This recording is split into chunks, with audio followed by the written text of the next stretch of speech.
नमस्कार, news nation के digital platform पर आप सभी का स्वागत है। मैं आपके साथ लक्ष्मी उपाध्याय, मेरे साथ मौजूद है मेरी सहयोगी रोमिता तिवारी। और आज हम बात करने वाले हैं माधवीलता वर्सेस ओवैसी पर, क्योंकि लगातार अभी जो सियासी लड़ाई है यह खुलकर सामने आने लगी है। वार पलटवार का दौर शुरू हो गया है और साथ ही वो समीकरण भी अब बदलते हुए नजर आ रहे हैं जिसकी तलाश बीजेपी कई सालों से यहाँ पर करती हुई नजर आ रही है, जिसकी एक बानगी जो है वो विधानसभा चुनाव में भी देखने के लिए मिली, जब पहली बार बीजेपी ने तेलंगाना विधानसभा चुनाव में 8 सीटें अपने नाम की, ना सिर्फ 8 सीटें अपने नाम की बल्कि विपक्ष के तौर पर भी अपनी मौजूदगी को और ज़्यादा मजबूत किया। और यही वजह है कि अब हैदराबाद और तेलंगाना में लगातार अपनी जो मौजूदगी है उसे और ज़्यादा बढ़ाती हुई इस सीट से ज़्यादा उम्मीदें इस बार। बिल्कुल, देखिए हैदराबाद सीट बेहद महत्वपूर्ण हो जाती है। पहले तो हैदराबाद सीट के समीकरण को समझिए और उसके बाद माधवीलता कौन है, माधवीलता पर बीजेपी ने दांव क्यों खेला, माधवीलता जीत की हामी कैसे भर रही हैं, उनके क्या समीकरण हैं, उनके पास क्या ऐसे फैक्टर हैं जिसको लेकर वो ओवैसी को मात दे सकते हैं, इस पर भी चर्चा होनी चाहिए। तो हैदराबाद की जो सीट है उस पर ओवैसी परिवार का 84 से कब्जा रहा है। 84 से लगातार ओवैसी, असदुद्दीन ओवैसी के पिता इस पर जीतते रहे। उसके बाद 2004 से लगातार ओवैसी इस सीट से चुनाव लड़ रहे हैं। पिछली बार भी बीजेपी ने कोशिश की कि इसमें दाव आजमाया जाए, लेकिन ओवैसी के किला को ढहाना बहुत मुश्किल रहा। काफी तादाद रही यहाँ पर वोटों की, 3 लाख प्लस वोटों से ओवैसी ने जीत हासिल की थी। इस बार पहली बार, देखिए ये समझिए, पहली बार बीजेपी ने हैदराबाद सीट पर महिला कैंडिडेट को उतारा है, सबसे बड़ा। दूसरा जो माधवीलता है उनका हिंदुत्व का चेहरा रहा है, वो हमेशा हिंदुत्व को लेकर एक मुखर आवाज उठाती रही हैं। अभी रामनवमी पर ही उनका एक वीडियो जारी हुआ, हालांकि उन्होंने उसको लेकर सफाई भी दी। उन्होंने कहा कि मेरा ऐसा कोई उद्देश्य नहीं था, मैं तो चाहती हूँ कि मुसलमान भी हमारे हैं, हिंदू भी हमारे हैं। और ओवैसी ने मुस्लिम महिलाओं के लिए क्या किया, वो इस मुद्दे को लेकर भी मैदान में जा रहे हैं। तो अब सवाल ये है कि वो रोमिता क्या ऐसे फैक्टर रहेंगे जिसके दम पर माधवीलता ओवैसी को मात दे सकती है, या जो दम भर रही है वो क्या फैक्टर हो सकता है? देखिए, एक बात जिसका आपने भी जिक्र किया वो ये कि माधवीलता जो है वो हिंदुत्व का एक बड़ा चेहरा जिसे बीजेपी ने यहाँ पर प्रोजेक्ट किया है। और क्योंकि बीजेपी की स्ट्रैटेजी आप कई राज्यों में अगर देखेंगे तो वो कुछ इसी तरह के पैटर्न पर काम करते नजर आते हैं, जहाँ पर वो सनातन आस्था या हिंदुत्व वाले चेहरे को सामने रख के सॉफ्ट हिंदुत्व के मुद्दे पर लोगों के बीच में जाते हैं। और साथ ही कई ऐसे स्थानीय मुद्दे होते हैं जिनको लेकर इस वक्त बीजेपी मुखर नजर आ रही है। सबसे पहला, माधवीलता ने अपने बयानों में और जैसे टिकट उनको कंफर्म हुआ यहाँ से, उन्होंने कई मुद्दों को उठाया। सबसे पहले उन्होंने ये मुद्दा उठाया कि यहाँ पर शिक्षा के नाम पर कोई भी फैसिलिटी नहीं है। बहुत सारे जो मदरसे हैं वहाँ पर बच्चों को ठीक से खाना नहीं मिल पा रहा है। उन्होंने मुस्लिम बच्चों की शिक्षा को भी लेकर सवाल उठाया कि मैं ये चाहती हूँ कि बीते 8 वर्षों में मैंने जिस तरीके से देखा है मुस्लिम बच्चे नहीं पढ़ पा रहे हैं, या जो हिंदू बच्चे हैं वो भी नहीं पढ़ पा रहे हैं, मैं उनके लिए काम करूँ। उन्होंने कब्जे वाली बात कही कि जो हिंदू परिवार है उनके घरों पर कब्जा कर लिया गया है, मैं उनके लिए काम करना चाहती हूँ। 3 तलाक की मुहिम को भी माधवीलता की तरफ से बहुत ही जोर शोर से चलाया गया था, जब मुस्लिम महिलाओं के साथ वो जुड़ी रही, कई एनजीओ के साथ भी वो जुड़ी रही। तो ये तमाम वो फैक्टर्स हैं जिनको लेकर इस वक्त वो विपक्षी पार्टी पे और विपक्षी नेताओं पर हमलावर नजर आ रही है। और वो ये कह रही है कि अगर उन्हें जनता मौका देती है तो वो यहाँ से बड़ा बदलाव करेंगी।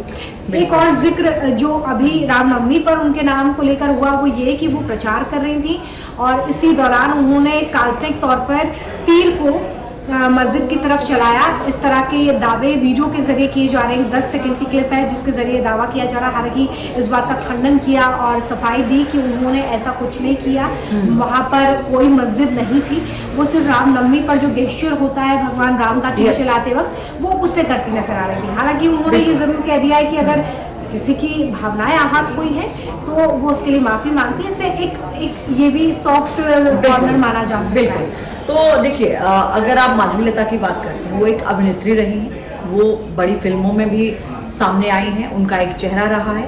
इसके अलावा जैसा कि रोमिता ने आपको बताया कि वो एनजीओ से जुड़ी रही हैं, शिक्षा के क्षेत्र में वो आगे बढ़कर काम कर रही हैं। तमाम ऐसे शिक्षण संस्थान हैं जिनसे वो जुड़ी हुई हैं, जिनको आगे शिक्षा के क्षेत्र में बढ़ाने के लिए वो अपना योगदान दे रही हैं। हिंदुत्व का चेहरा है, इसका हमने जिक्र किया ही है। अब सवाल ये है, एक और बड़ा फैक्टर है, माधवीलता ने कहा था कि इस सीट पर नकली वोटर यानी कि फेक वोटर की वोटिंग से भी ओवैसी जीत रहे हैं, बोगस वोट।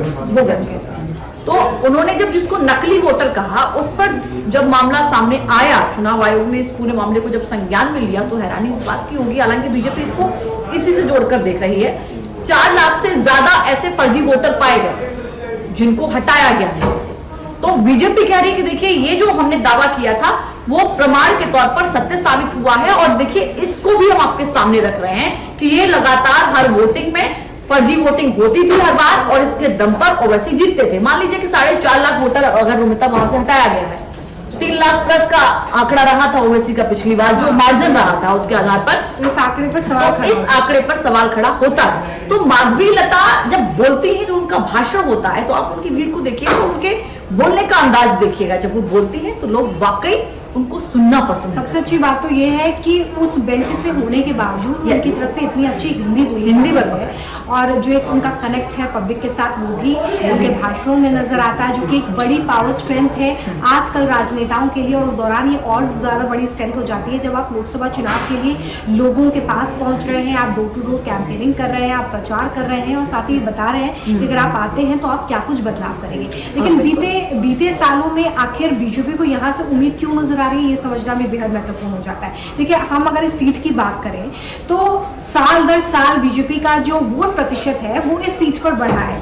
2014 में बात करें तो उस वक्त 7% जो है वो वोट परसेंटेज यहाँ पर था, लेकिन 2023 में जब विधानसभा चुनाव हुए तभी 15% हो गया। और यही एक बड़ी कड़ी है कि बीजेपी अब इस वाले बेल्ट में, जहाँ पर हम साउथ वाले बेल्ट की बात करते हैं, जहाँ पर हमेशा जो क्षेत्रीय दल होते हैं या फिर जो स्थानीय दल होते हैं उनका दबदबा माना जाता है, उस बेल्ट में भी बीजेपी अब विपक्ष के तौर पर उभरती नजर आ रही है। स्ट्रैटेजी बीजेपी की आप कई राज्यों में अगर देखें तो वो ऐसी ही है, पहले वो मजबूत विपक्ष के तौर पर उभरती है और फिर सत्ता पक्ष में आ जाती है। तो इसी पैटर्न पर इस वक्त काम करती हुई बीजेपी नजर आ रही है, और ये जो सीट है वो बिल्कुल हाई प्रोफाइल सीट हो चुकी है इस चुनाव के लिए, जिसमें कड़ा मुकाबला होने वाला। एक तरफ हिंदुत्व का चेहरा है तो दूसरी तरफ ओवैसी है जो लगातार बीजेपी पर नफरत फैलाने का आरोप लगाते रहे हैं। वो ये कहते रहे हैं कि देश में तो मुस्लिमों को टारगेट किया जा रहा है। अब देखना है कि इस बीच जनता किन मुद्दों पर वोट करती है और अपने लिए क्या चुनती है। बिल्कुल, देखिए सबसे बड़ा सवाल यही है,